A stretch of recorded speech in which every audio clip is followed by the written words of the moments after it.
Israel melancarkan serangan udara ke milisi Iran di Aleppo, Suriah pada Senin 3 Juni dini hari. Serangan tersebut mendapat kutukan keras dari Rusia.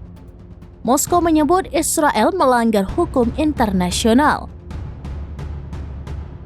Dikutip dari Tribunnews.com, kutukan itu disampaikan oleh Kementerian Luar Negeri Rusia.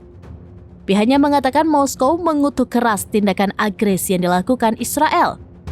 Pasalnya, serangan tersebut merupakan sebuah pelanggaran berat terhadap kedaulatan Suriah dan aturan dasar hukum internasional. Rusia pun memperingatkan Israel serangan tersebut dapat menimbulkan konsekuensi yang sangat berbahaya.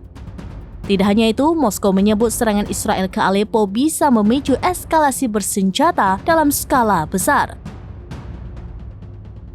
Oleh sebab itu, Rusia mendesak para pemimpin Israel agar meninggalkan praktik keji yang penuh destabilisasi situasi yang tidak terkendali di seluruh Timur Tengah.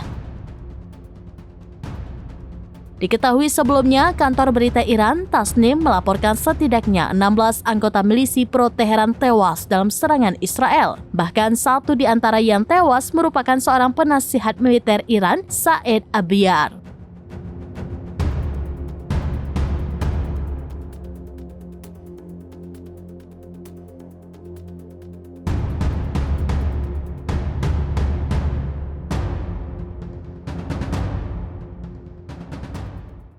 Download Tribun X sekarang, menghadirkan lokal menjadi Indonesia.